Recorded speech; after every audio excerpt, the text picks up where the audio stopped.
Well, hello everyone, I'm Dell, and it is a rainy Thursday in October 2021, and I'm just enjoying myself today. Of course, the weather detecting technology I'm sporting here does tell me we have some high humidity, and I have the choice to either be productive in the house and get some well-deserved cleaning done, or I can goof off on the computer. And so I was playing early this morning and doing a little bit of just look arounds. And on the subject of radon, I've come up with some tabs I'd like to share with you in this entertaining film. Now, I say entertaining because the purpose of this film is not to instruct, but to entertain. There is no warranty, either written or implied, and none shall be inferred. And I am not, nor the producers of the film, are subject matter experts. So with this told you, if you want to watch, hang around and see where we go from here. Okay, I've got my browser open, use Google as my search engine, and I use Chrome as the actual thing I use. And I have up at the top some of these things that I've already looked at. I said, I need to keep that up here to make my point, and I've kept them up there. Now, I don't know that I'm even going to produce this video to finalize it, and if I do, it may be held private. I may publicize it. I don't know how you might get it, but I don't necessarily know that I'm going to have a description where I can put all of these individual little tabs in it. I'll try to tell you where they come from. I'll give you that verbally, and you will see it up here in the URL beam, up here at the little slot, the beam, if you want to then pause one and look it up.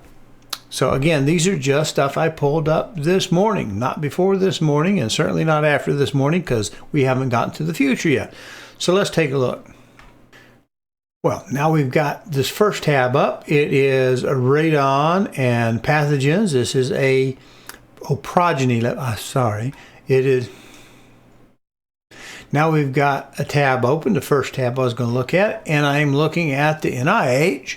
National Library of Medicine. The date on this is from the Health and Physics is 2019 of October, and there's the publication if you want to stop and look, see what that is. Here's the title: Radon and Progeny, if I said that right, detection using tensioned metastable fluid detectors.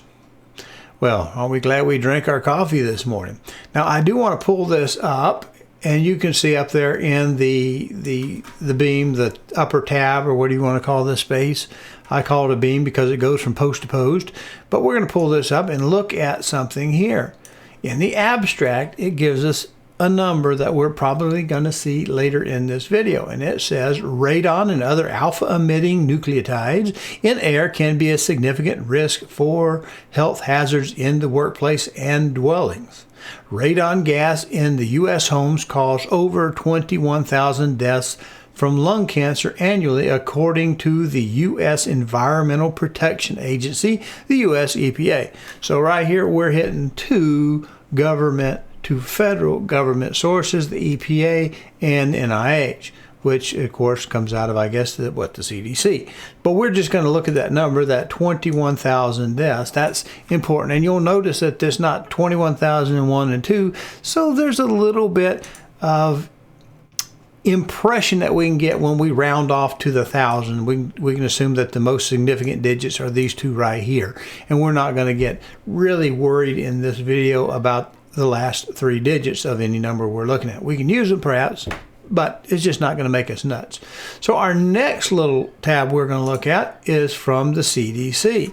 And I have it prefigured here. Let's roll it up at the top so you can see it. CDC, and there is the CDC NCHS, fast stacks, whatever. So I just want to look, well, what is the incidence of death and mortality for the United States in any given year? And here it tells us there are about 3 million deaths a year, and that's from all causes. And we're going to do a little bit of some math right in this because we have some convenient numbers. Now, you remember what that number was we just looked at according to the previous tab. Let's click it. 21,000 deaths. Radon gas in America has caused, it believes, 21,000 deaths from lung cancer. So let's go back. 21,000. That's our number we're going to use in the numerator in most of these calculations. Well, I did do a little bit of prep work for you, and I have some numbers here, and in this space to the side I'll put a table up in post-production with these numbers, but I'm just going to read them roughly off of my notes. Well, according to the CDC, which relieves, or according to the CDC, which relies on the EPA's estimate, there's 21,000. So we have a population of about 300 million. We'll look at that in the next tab. So let's just keep it with these two pages at 3 million deaths a year approximate. So if I take 21,000 deaths a year and put that over the 2855, again, we're going to look at those. We come up with a ratio of about 0.7%. So of all of the deaths, just using these numbers, in the United States, only 0.7%, it would seem, according to the United States government from these sources, would be attributable to lung cancers from radon. Well, let's look at some other numbers to put some perspective on it. Okay, well, let's go up here and look at the heart disease. Well, I did my figures, and if I got them right, you can verify them at your leisure. Heart disease then is responsible for 23% of the deaths in America. Heart disease. So we are already comparing 0.7% to 23% for heart disease. Are we getting our exercise? Are we eating right? Cancer, all cancers, 21%. Accidents, 6%. That's almost 10 times the number of deaths from accidents that we would have from radon caused lung cancer. We also had lower respiratory that causes it 5.5%. And if we go all the way down to diabetes at 3.1%, pneumonia at 1.8%, which is more than twice that of radon. And even we find that people who self-harm or self-terminate, you be gentle in your mind of how to phrase that, but they list it down here as intentional self-harm, suicide. That works out to 1.7%, still more than double the risk of death from radon. Okay, well, let's look at one other perspective number that we can put it on. We'll change the denominator. If this is our U.S. population, and it's 330 million, give or take 500,000 people, 330 million, when we look at that as the number, and this 21,000 from the EPA and as reproduced here with the NIH, we're going to look at this as being able to be responsible for if I did the math right, you check the math yourself, 0.006% of the population of the United States would die annually from radon. And I'm not putting that down by any means. That's not my point on this. I'm just trying to put some perspective, because sometimes people will pick and choose how they present numbers. And I'm not a big fan of people who would manipulate numbers for some reason or agenda or another. Radon is important, but there might be in your life more significant factors that you need to worry about. So why don't we look at some of the other things? Let's look at what Tennessee has to offer. And these are factors that you can look at, information that I didn't make up. They're publicly given to us through the World Wide Web, or the internet, actually, to be more specific, the internet. And so we'll look at those. And let's look at this tab right here, the Tennessee map. Now I have an interactive map that I'll show you where it came from in just a second. I will say that it comes from a reliable source, I believe, and it's an interactive map. Anybody in the state of Tennessee doing research for making a decision whether or not they want to radon test their home is available to them. This is not a Dell thing. It's a find it for yourself thing. Now here's the interactive map. I happen to live in this county here. It's a yellow, it's not the green, it's not the red, so I'm going to guess it's somewhere in between. So why don't we look at what the numbers are here. Rutherford County, it says we had 342 tests in the county. That's not a huge sample, but of those 342 tests, the average radon level was 2.7, and we're looking for what, 4? I think we are, yes. And the median, which is the most, this very center value of those, is 1.6. That's significantly below a concern level, or the threshold level of action, however the industry calls it. And the maximum level looks like it's going to be 24, significantly above, and the minimum at 0.3. So nobody, doesn't look like we've tested 0 anywhere in this county. But we can hit a hot zone. Let's go over to East Tennessee. Pick this county. Happens to be Greene County. Beautiful county, by the way, if you want to go up there. I think the General Morgan Inn is still going on up there. You need to stop in and check them out. Very nice little location. Anyway, Greene County had 205 tests, which is not quite as many as we had in Rutherford. But you see its average level is 5, which would put it over that, quote, 4 that we're looking for. Let's go to a Greene County. That was Greene County. Let's go find us a greener county. Let's go down to Shelby. It says that there are only 142 tests in all of Shelby County that they have recorded. Now, that doesn't seem like a lot for the population of Shelby County. And we see the average radon level that they have is 1.6, significantly below the 4. Again, I'm not an expert, not claiming to be. I have no subject matter expertise.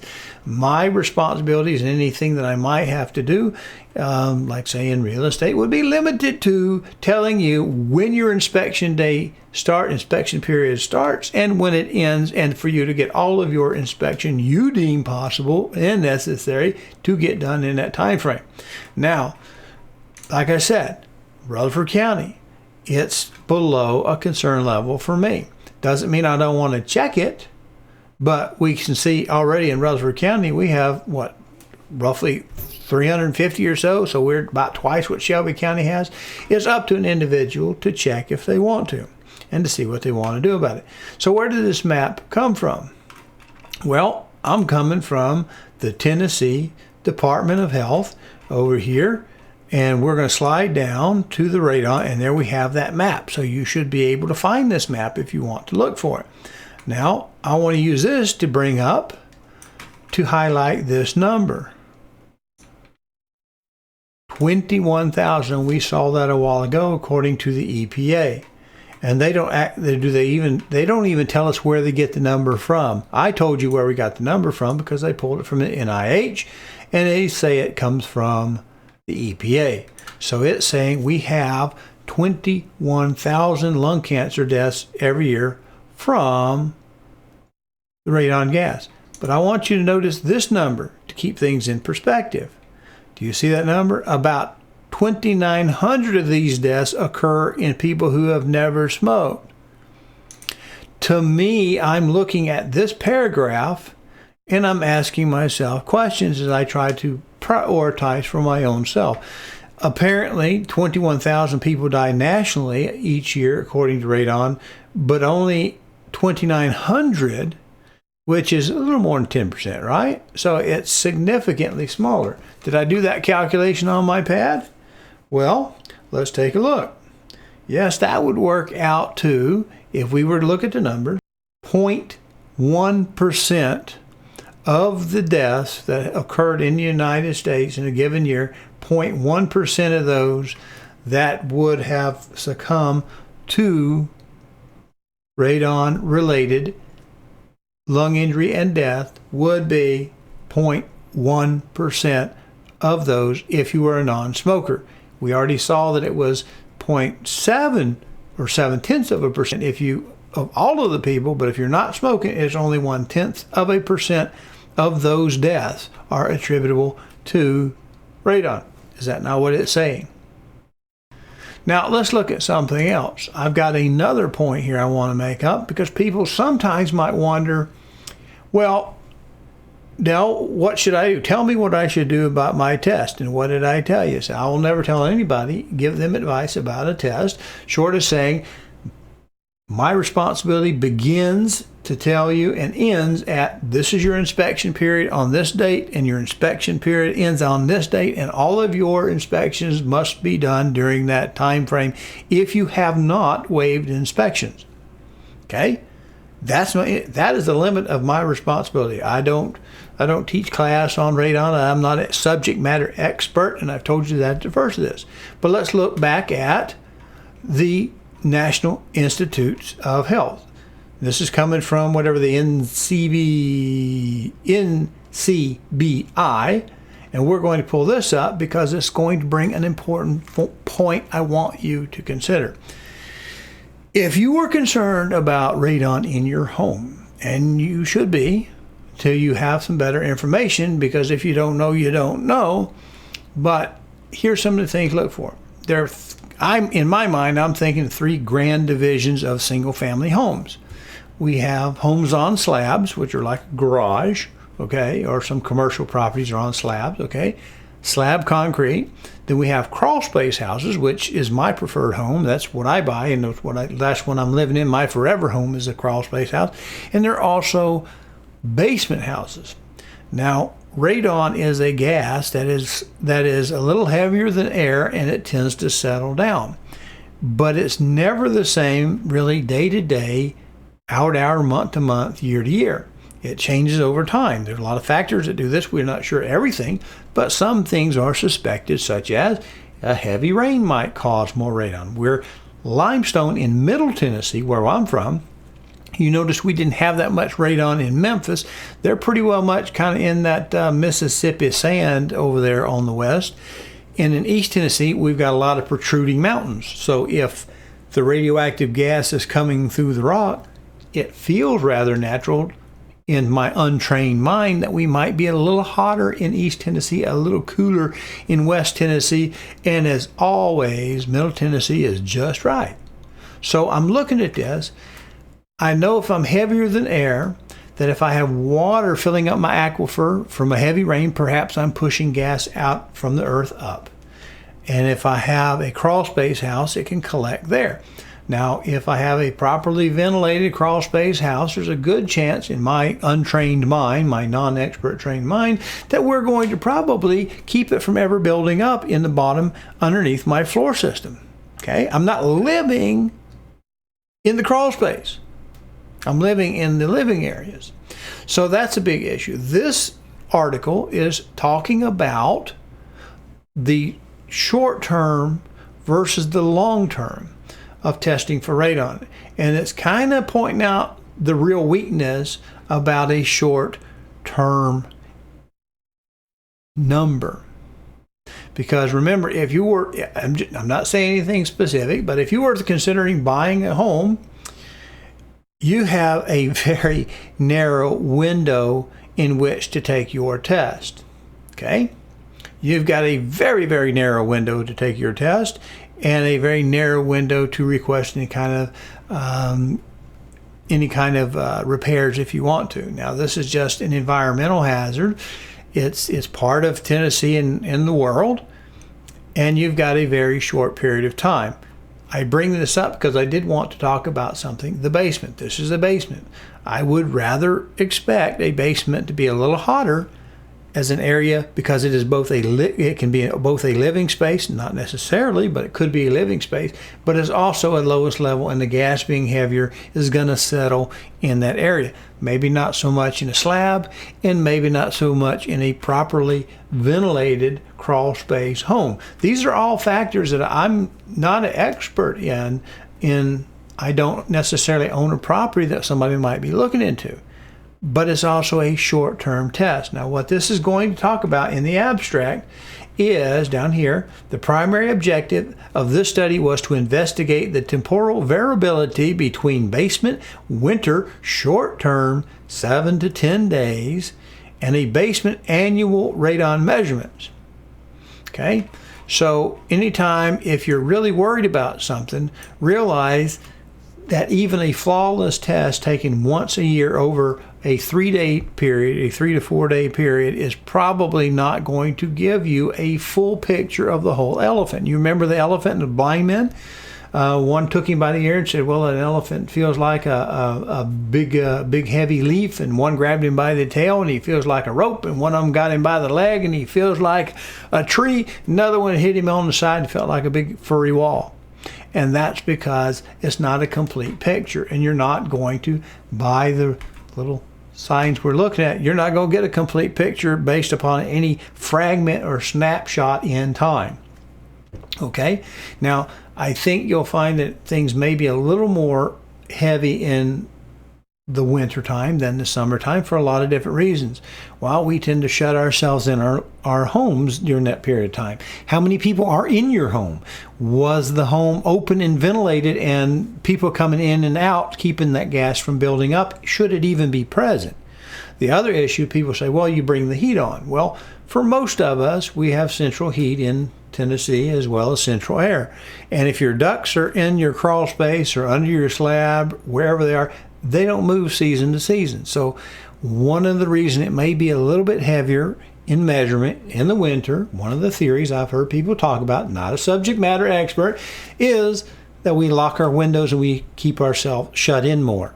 And as we pull air through our system, if we've got any leakages, they may actually enter our home during that period.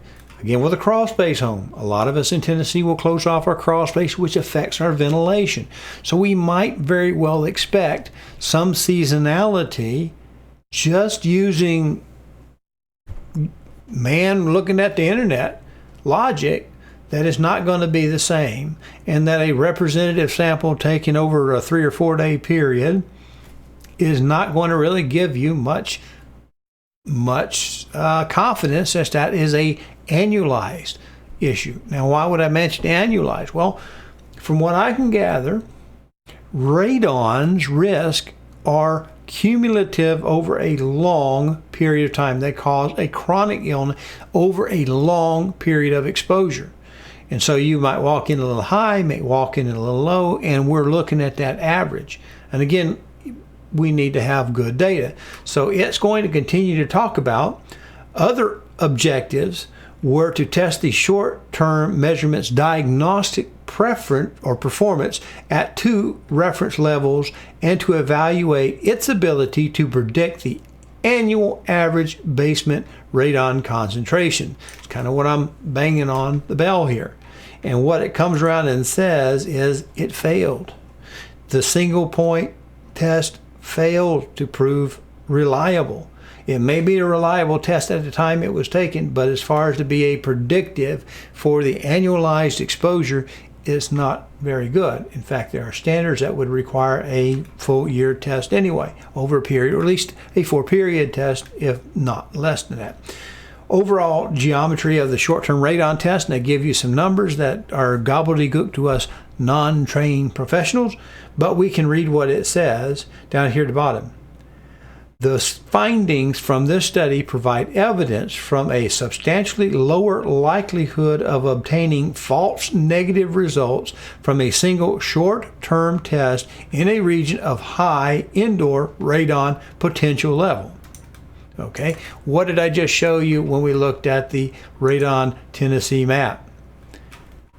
These are something that might come to your mind. This might be a bigger issue if you're in a red county than if you are in a green county or a yellow county. It's up to you. You're an adult, make your own decision. But we also find out that a short-term test, the gist of this that I take, is not a big deal. It's not gospel, and radon's risk are a long-term exposure type of issue, not a peak here now and then type of thing. There are some standards that talk about how long it's above a certain level, and they factor in, which brings me to my next tab. This one is a vendor's paper. I assume it's a vendor. It is at radiolect.com, and I pulled it up because I'm going to talk about some of the methodologies of measurement in just a second. Again, this is not subject matter expert, just a man avoiding cleaning his house on a rainy Thursday. And we're going to pull this down because they have two little charts I want to point to. If I look at this one up at the top, Table 1, it talks about radon detectors used in the intercomparison. And if you check it out, A happens to be, the good one here, we're going to see in a second, happens to be electric ion chambers obtained from Rad Electric Incorporated. Rad Electric. I'm thinking that this is put out because they're going to suggest that their equipment is substantially better and more accurate than whatever else people are putting out there. So we're going to look at that because that's another question you have. Would you lose your mind over one sample over a 3-day or 4-day period that might seem to be a little high versus one when you don't even know the error or accuracy rate of the equipment or the tests that are being done? Okay, and remember, if you are looking on a transaction of a home, you have a narrow period. You don't have a 12-month period to study to find out if this is a problem for you. You've got a little wavy window. That's what you have to work with. So let's slide on down to Table 2, which is the one I'm bringing up to look at. It says Company A, number detectors 4, and it's got a lot in the garbage that we don't know because we're not subject matter experts. But here's one that's important. This right here, this footnoted, and it's footnoted with an H.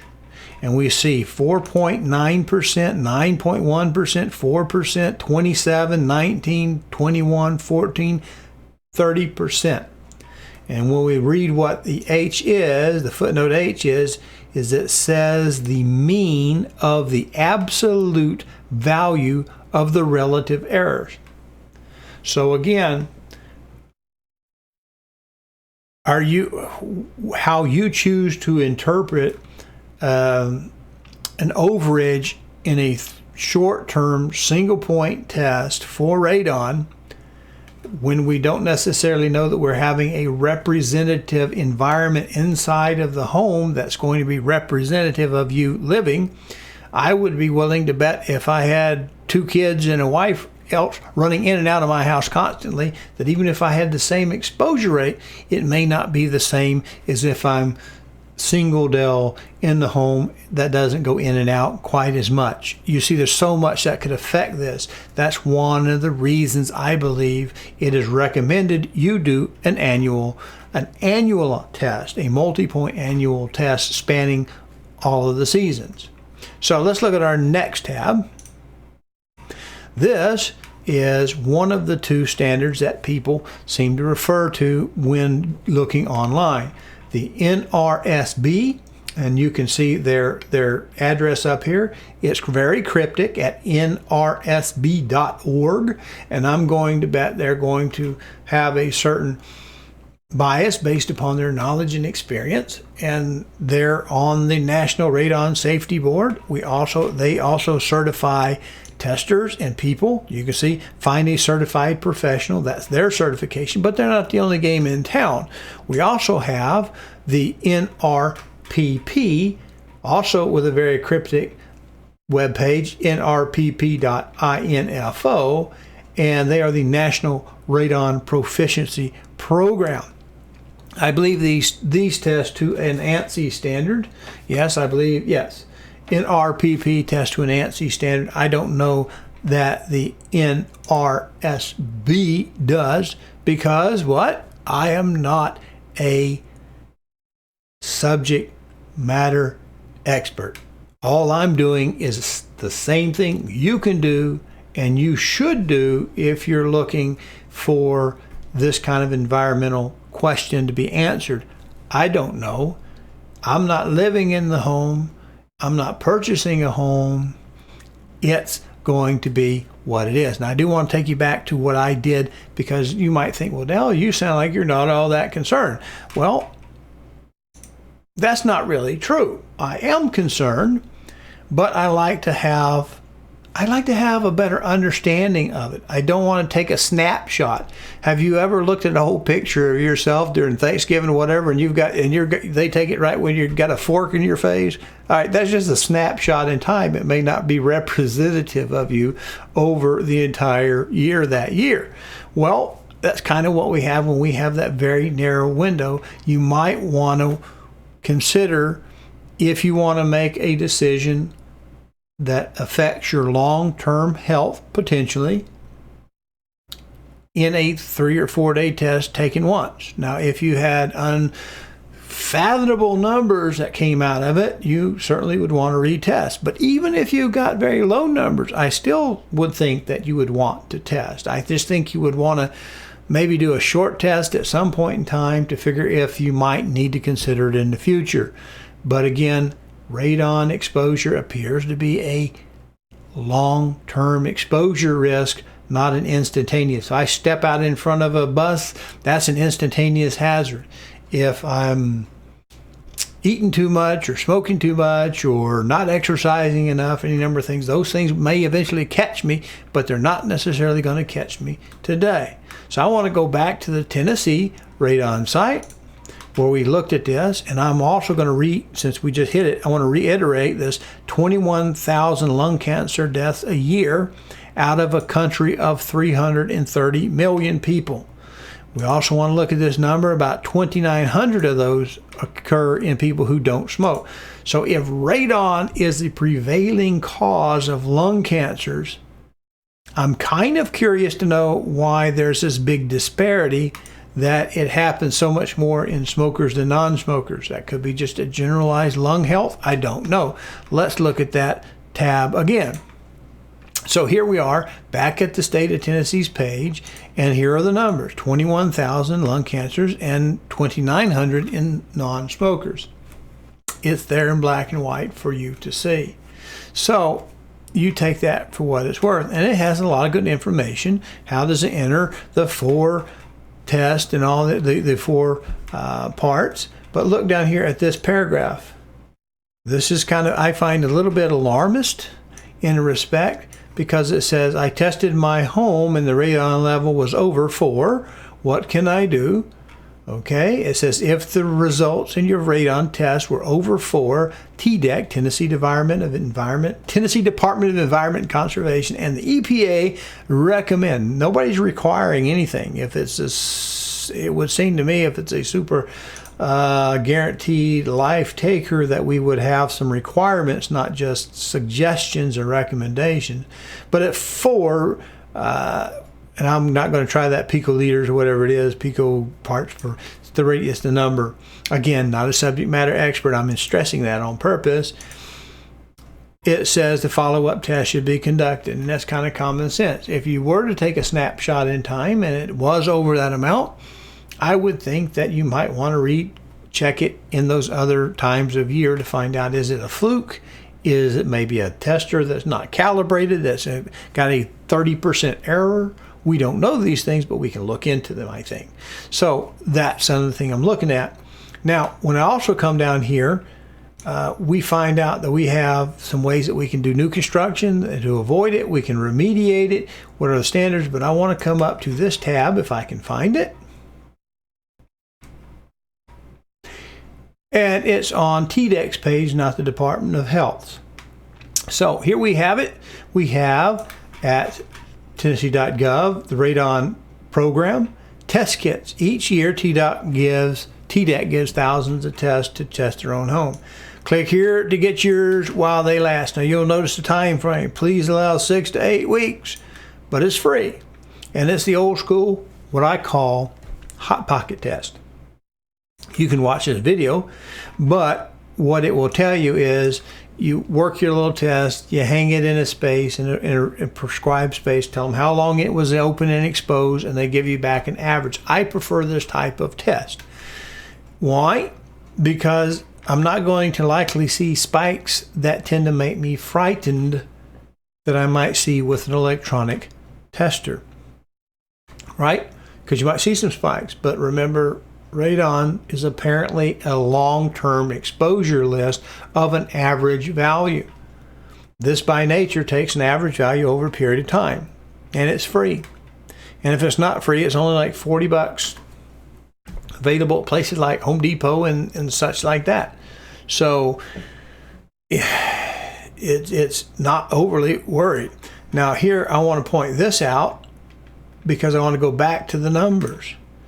A percentage of tests that test over 4 in Tennessee over this period of 5 years was 26%.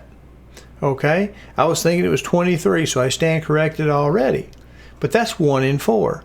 So by this would seem to suggest a 1 in 4 chance that you're going to test positive over that. But that's a little bit misleading as well, because if you test and you don't break 4, you're less likely to retest, I would think, and test after that, and test after that. So you can look at this, and we certainly know that the rate of lung cancer in the state of Tennessee is not 1 in every 4 people. So I think we can go for that. So overall, there are issues such as, what do I do if I have radon in my home? Well, you're an adult. You can choose to have it mitigated or not. You can wait a while and have it retested to see if it's a seasonal thing, see how often it is, what the actual levels are. If they're extremely high, I certainly would probably work on that to get that done, but maybe they're a little low and you only had 1 bad test. And if we see some of these electronic testers, if we go back to the sun field, we see a ratio on some of these things in the 20 and 30%. So right at that threshold level, I don't know that action level, I don't know that I would absolutely lose my mind over that were it me. But I don't give advice because I'm not a subject matter expert in radon. So, like I said, I'm just a guy here, raining in Tennessee on a Thursday, and I thought, what can I do that might be fun? And I got poking around on the internet, and this information is available to anyone and everyone. And if you're ever thinking about potentially making a purchase or sale, you have things this to worry about, because chronic long-term exposure is apparently the issue. So if you're not planning on staying in a home couple of 7 years or 12 years, I think the average is getting on up to toward 12 years. The longer you plan on being at home, the more significant it is. Now, I am told from all of the interweb stuff that it's not that expensive to fix. The thing is, you just need to know if you have an issue or not. And what I can determine from the experts is a single point test is highly inaccurate. It's subject, depending on any of the variabilities that we would see over a year, and it's the average annual exposure that raises our risks.